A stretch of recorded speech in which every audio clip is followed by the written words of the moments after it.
Up, everybody? It's your girl Kiwan, and I am back with Love During Lockup. Season 7, episode 3, Road Trips and Red Flags. Listen, this episode was really, really good. Like, this was for me. And I think a lot of people who probably watch episode 3 will feel the same way about me. I felt like this episode was really, really good, and let's just get into it. But before I start, make sure y'all like, comment, subscribe, click the notification bell button so you can be updated on every video I drop. Make sure y'all like the video so I can stay in the algorithm. After this, you guys, I'll be over with Mrs. Best and Watch Your Mouth reviews, and we'll be doing a live at 11 o'clock for Love During Lockup this episode 3. Also, so later after that live, I watched Ready to Love, but I didn't take notes, so I have to go back and watch Ready to Love and actually take the notes so I can put up Ready to Love as well as Real Housewives of Beverly Hills. So I do have a full day ahead, so yeah.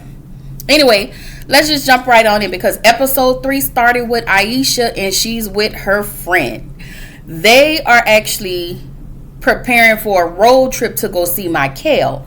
She said she haven't spoken with him in over a week. Why did I put wig? Like, I did not mean to put wig, and I think I was just looking at her hair. But anyway, in over a week, because apparently Michael moved to another prison. But she said she was headed to Alabama to go find out the truth. And I wasn't mad at that. I mean, no, let me... Yes, I was.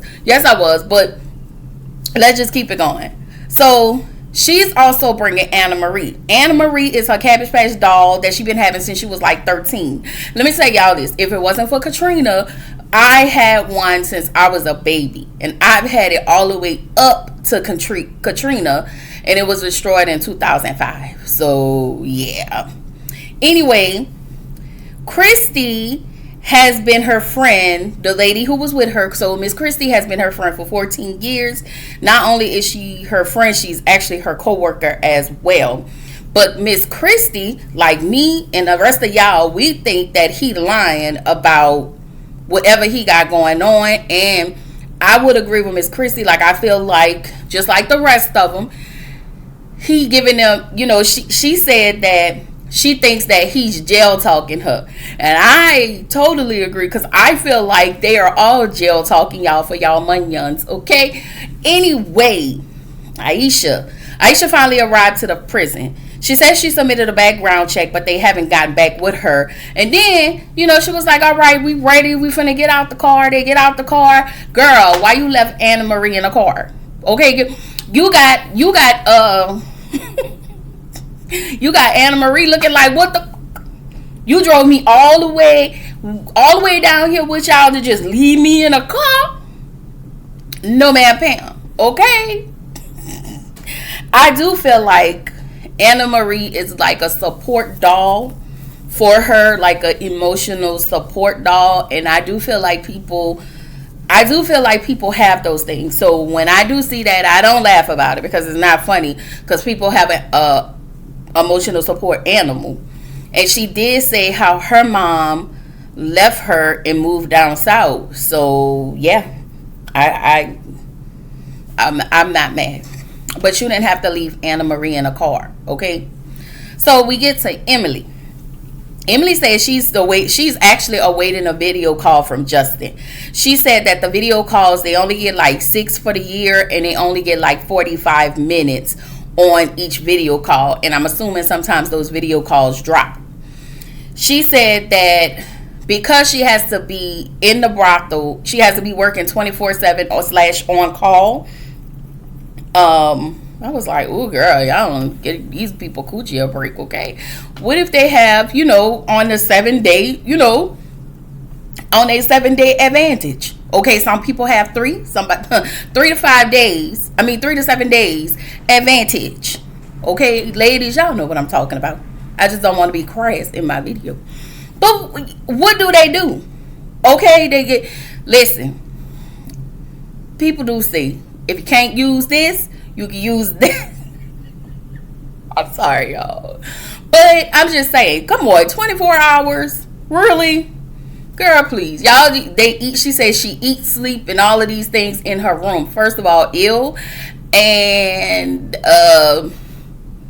like, I feel like laws should be extended for every employee that's working more than 4 hours. They require a lunch break. Hoes require a lunch break too. Okay? Girl. Anyway, Justice said that life in jail is boring. Sir, what do you expect life in jail to be? Okay? It's already what we're seeing on social media, how people are making jail life glamorous. Like I just didn't know that people in prison had a lot of perks. Now I knew they were able to do special things for people with good behavior, and I'm assuming that's what the perks are contingent on. But now it feels like everybody get perks no matter what their behaviors are. I don't know. I don't work in a jail, but if y'all corrections officer, anything, any type of state prison worker, drop down and let me know. Okay? I told y'all, the furthest I've gotten my degree in criminal justice, I hated it. I went to field trips. If you in Louisiana, I'm from New Orleans, but anybody in Louisiana know about Angola. I think a lot of people know about Angola. So I went on 4 field trips to Angola. I used to work at the parole office, but I wasn't an officer. So yeah. Anyway, I'm just looking at Justin like, what did you expect? You committed a crime and you're looking like, oh, this is boring. But Justin is the type of person, well, let me say this, because it can't be too boring, because your parole hearing is pushed back based on your behavior. So it can't be too boring, but then y'all know how it go. He's probably that type of person who get bored and he do stupid stuff, and that's probably why he got into a lot of trouble. So it's like, sir, I don't know what you want. Monique.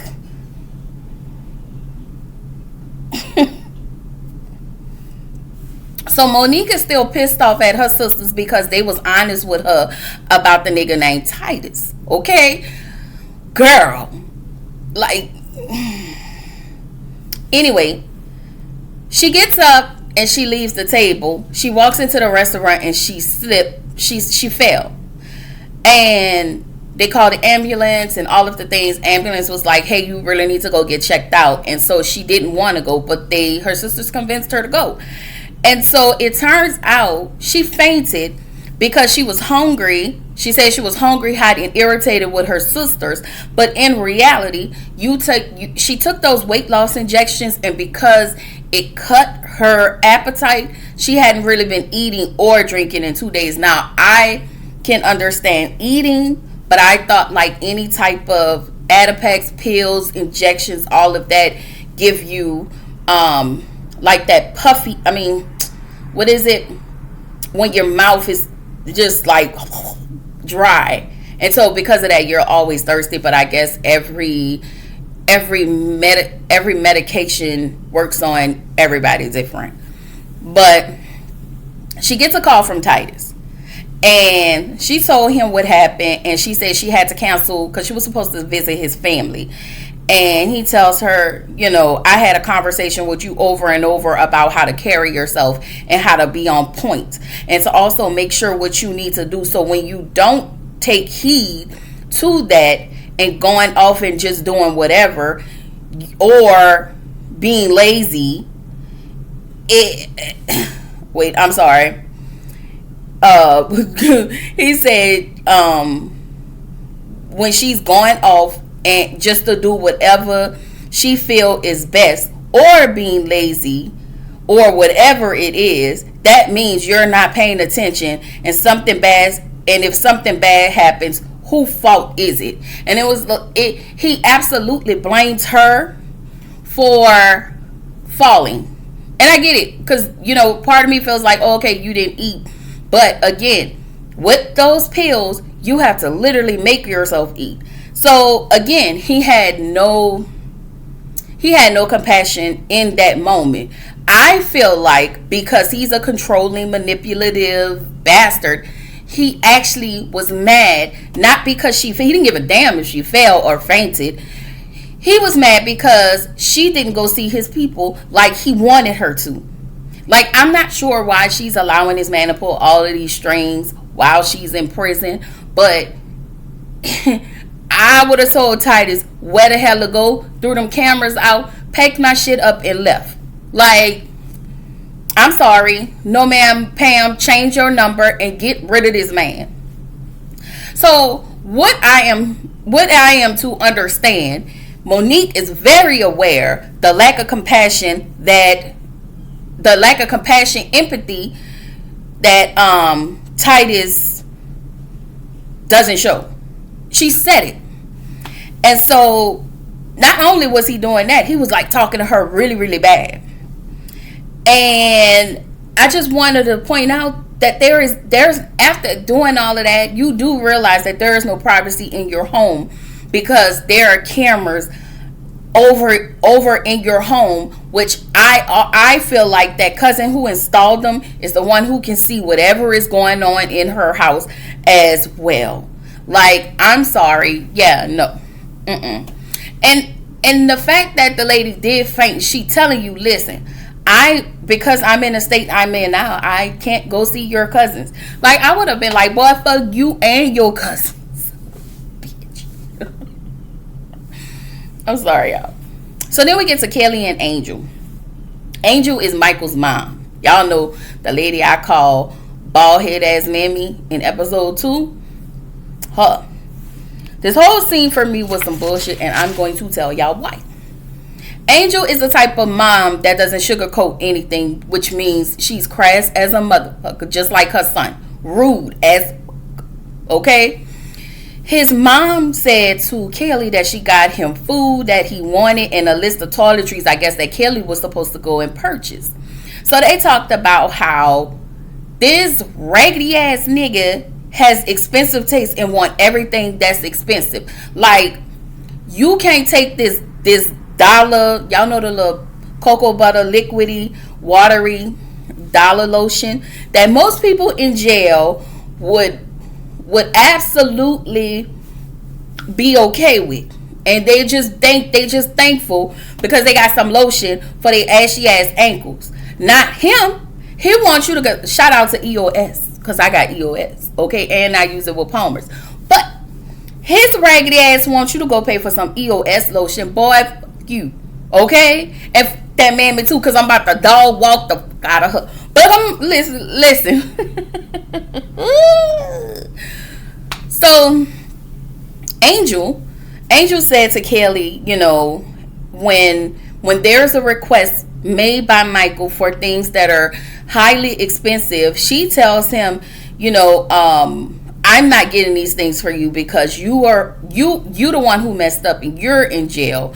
Like, I don't understand why I'm financially taking care of you, but you all are enabling him in one way or another.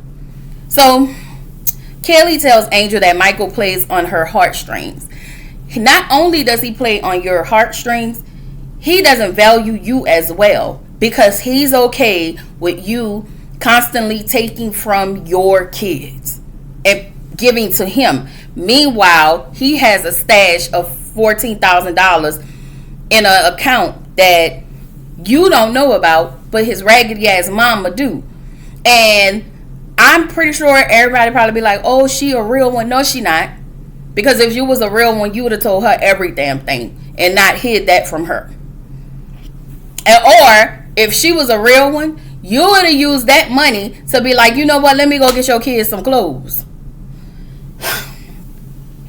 So again, Kelly tells Angel that Michael plays on her heartstrings, and Angel tells Kelly, like, you are okay, and you need to have a backbone. And that's just what it is. She's about to allow this man to run amok. This ain't gonna last. I hope it doesn't last, because he's going to He's going to abuse her and her kids emotionally and mentally, run her down to the ground, and then if he don't already have another hoe bringing him things, because I am of the belief that he got somebody else coming up there that he won't fully commit to, but he'll be over here with Kelly because I guess she been down for him. I don't know, but I really think that he has another woman somewhere, because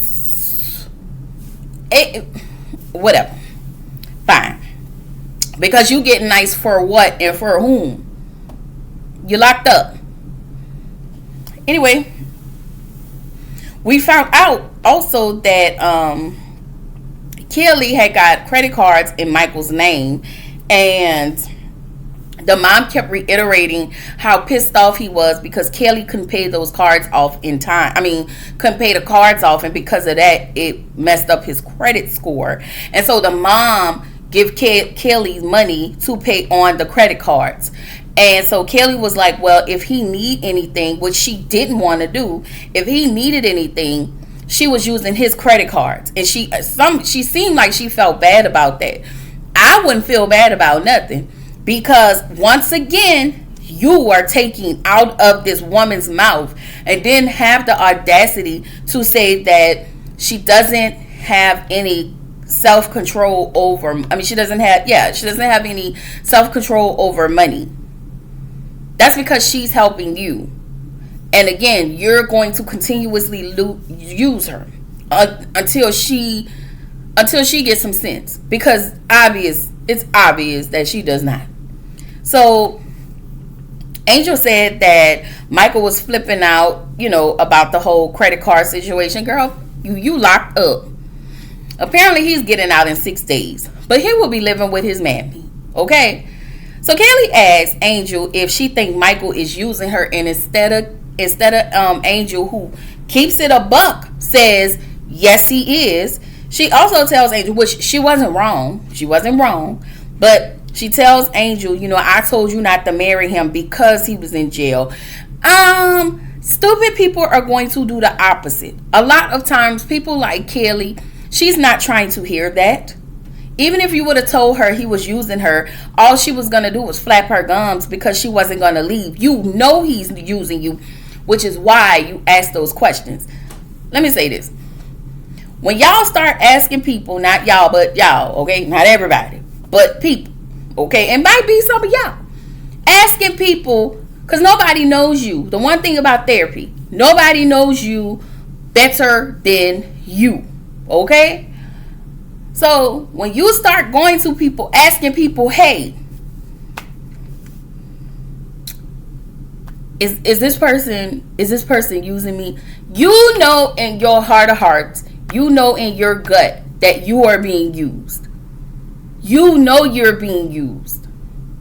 But you are going to hold on to him for whatever reason, but he really, really shows me that he does not like this lady. So anyway, Angel also told her, that Michael is arrogant, egotistical, and chauvinistic, which he does display those qualities. And like Angel, Michael has this air about him as well, as if they're so much fucking better. Sir, you are a jailbird. Okay? Everything you've gotten is given to you. It's not like you go out and work hard for it. Let's be clear. Your mom said you had a full-time job, but before that you was a drug dealer. So let's not act like you're on this hierarchy and on this pedestal. Okay? Like you're putting yourself on this pedestal. He do act like that. Just like his mama. Like the audacity. And let's be clear, the only reason, like most of us, we work, we pay for a gym membership, nigga, you got a whole gym for free. Come out, start all over, get a regular job, pay bills by yourself, and you'll see how difficult it is. But you couldn't because you had to take the short way, which is the cheat way. And it is what it is. Selling drugs ain't what it is, because if it cannot get you the things, it can get you the things that you want, but how long is that going to hold you? It doesn't. It gets you unalived or in jail.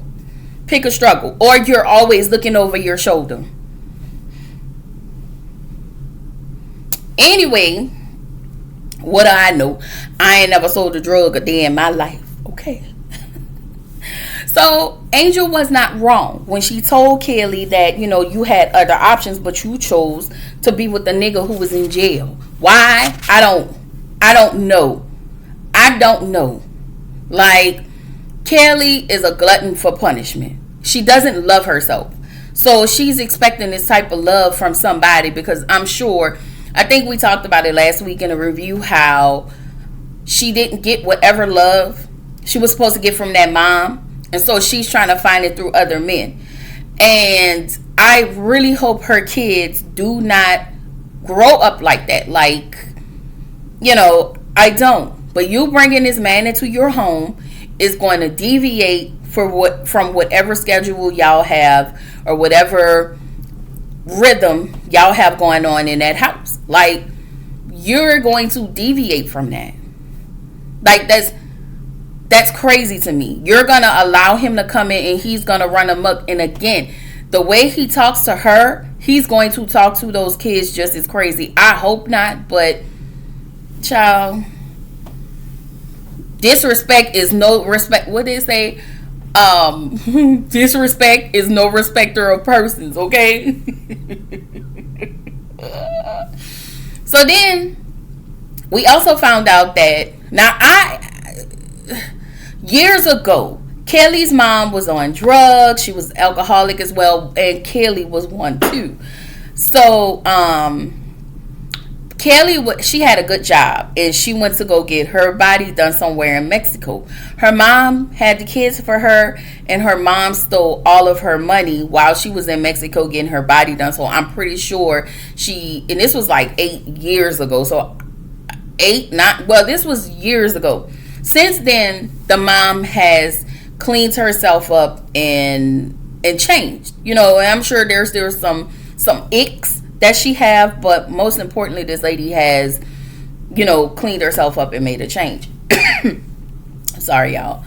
And so Angel doesn't like Kelly's mom. Once again, it is this grandstanding that Angel decides she wants to have, and you're no better.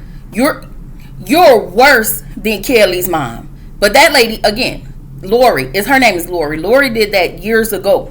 You're literally sitting here lying to Kelly about money that your son is withholding from her. So you can grandstand all you want, but it shows how much of a better person. And I think she hates that. I think at some point she's always felt like she was better than Lori, and now Lori is better and clean, and I think I think she feels insecure, because why are you constantly calling this lady out for something she did a long time ago? She's not doing it now. I'm just saying, you held on to that, girl. Go to hell. So Kelly wants both of the mothers to get along so she can create a stress-free environment for this whack ass nigga. Okay? And I have a problem with that, because you should be creating a stress-free environment for your children, for you and your children, but you're willing to constantly accommodate him at your expense and at the expense of your 4 kids. Anyway, as I look at Angel, she give me a white version of Mama D. Okay? She want to be on TV. She wanted them ignorant bitches. Okay? She wanted them old, honorary, ignorant bitches. And she want to be on TV. That's what it feels like to me. We meet the new couple. Like, I'm not sure if there are going to be more couples. Again, y'all, I don't know how this goes. But we meet Rich and Felicia. Rich is 34 and he's a real estate investor. Felicia is in jail for armed robbery, and she's been in jail. She's been locked up for 10 years. Well, it was supposed to be 10 years, but she's been locked up for 9 years. So I'm assuming she's getting out with some type of early. I'm assuming with good behavior, she's getting a little early release. Rich, the first thing he says, I'm rich, I'm 34, and I'm not a player. He is absolutely a player. Okay? Absolutely. Okay? He lives in Houston, and she's at a correctional facility in Louisiana. So he said he lost his virginity at 11. And sir, I would like you to know you were probably most likely assaulted. Okay? You were sexually abused. Okay, but whatever. So he said he's been married twice, and Felicia is actually about to be released, and they haven't met in person yet, but they met on his pen pal site, and apparently Felicia is from New Orleans. I was like, okay, girl. Felicia has been in jail since she was 16. Like, I don't know what the heck she did, but she was in jail for that long. So Rich met with his cousin named Star, and from the looks of everything, I don't think Star liked this situation between Rich and Felicia. Basically, Rich likes Felicia because she's not tainted or influenced, I guess, by the baddies of it all, by the Instagram models and all of the things. So for me, I feel like you want to, and again, she's 24.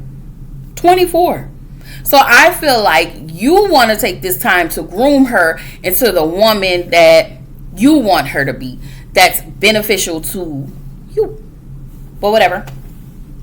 So forget about being independent, or, you know, he said he doesn't want her to be influenced because of the, you know, because of reality. And I just feel like if you can't compete, then say that.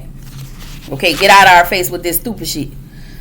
So Felicia daddy is racist. Okay, he want her to be with her kind and not with our kind. Anyway, back to Emily. So apparently Emily has been using Justin's ex's account to speak with him on the video. And we found out that his ex actually hooked those two up. I was like, girl. I wonder if down the line, if y'all seen a preview, that's the lady that they're going to meet with at a restaurant where somebody throw a drink on somebody or they about to fight or whatever. Anyway, she said that Justin and his ex haven't been together in over 10 years. And I'm like, please know, when they are locked up, y'all are not the only one. Y'all are either Monday, Tuesday, Wednesday, Thursday, Friday, or Saturday. Okay? But you're not the only one. Pick a day. Pick a day. Oh, Aisha. We found out that Aisha gets out the car. She sees one of the employees and she asks, she's asking this lady questions, and you can't just go in and see them. You actually there is a number that you have to call in order to see that person. And there is a website to kind of find out what's going on with that person. And again, Aisha lives in this land of delusion where she's not ready to see the real truth. Like, she's just not. She doesn't want to see what the truth is. And that's crazy to me. But I'm not judging. Yes, I am. I told y'all, I'm very much judging. She doesn't want to see the truth. So she's mad because she came a long way. And I was like, Aisha, girl, because you showed up unannounced at the penitentiary, and now you mad because some people don't want to go let you see that man. Okay, he probably have you on a do not visit list. I don't trust it. We get down to Monique. This pissed me off. So Titus called her, and she feels like Titus blames her for fainting, and I guess we didn't get to hear it, but he called her a dumb bitch. So he called her the next day, and he didn't apologize nor take accountability for the things that he said to her because he felt like he was in the right. So the sister and the cousin was eavesdropping, trying to hear their conversation, and they came into Monique's room and took the phone and was like, hey, why you talking to my cousin like that? This her cousin and her sister, and we won't know why the fuck you talking to her like that. So he was like, because she need to know how to treat a man. You know what? That's when he would have been introduced to a nigga named Tony. Girl, pack your shit and go back to Chicago because you stressing me out. Titus is controlling. He's an abusive loser. And I'm not sure if you're not wanting to see that, but I need you to open your eyes and see that. Nothing is going to change. He's going to get worse when he gets out. Because not only will he do that, he's going to be cheating on you with his damn baby mama. Anyway, girl, enjoy the losers while y'all can. So Kelly and Lori are in the store because Kelly has to do some shopping for Michael with her money, which she spent $700. Total of his clothing came up to $745. Ma'am, when was the last time you bought outfits for yourself or either your children?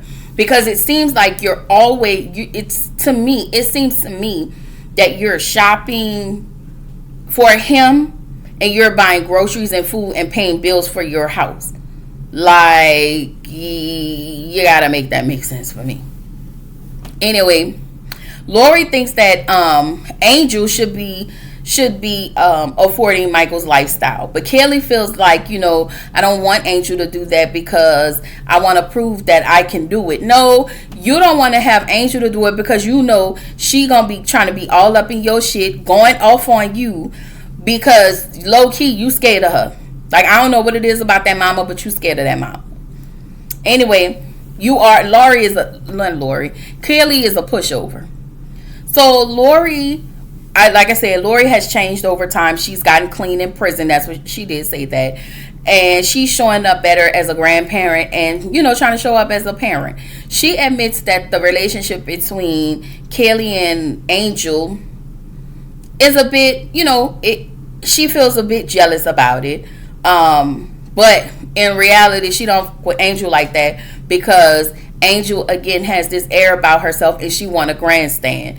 And I feel like you low-key mad because that lady came out and cleaned her life up. You expected her to show up the person that she used to be. Girl, you. Okay? So Lori thinks that Angel is conniving, and I do too. And Angel don't like Lori because y'all know because Lori stole Kelly's money and they're in the store. So Lori wants to meet with Angel. She wants them to meet. She want her to be at this store paying for things that she should be helping with her son. Again, Kelly, Michael, and Angel are not looking out for those kids. And again, I could be wrong, but I just feel like you taking out of your mouth to give to him is wild to me. And this is why you're in a hole. Because you're constantly spinning it on him. Okay? Anyway, y'all, this is where the episode ended. Okay? As I stated, I will bring y'all 2 more shows, but I'm getting ready to get on the live with Mrs. Best and Watch Your Mouth reviews. So go over to Mrs. Best's channel. I believe their description is their channels are in my description box. So with that being said, this is your girl Kiwan, reminding you to keep showing up, keep growing, stay true to yourself, and I will see y'all in the next video. Bye.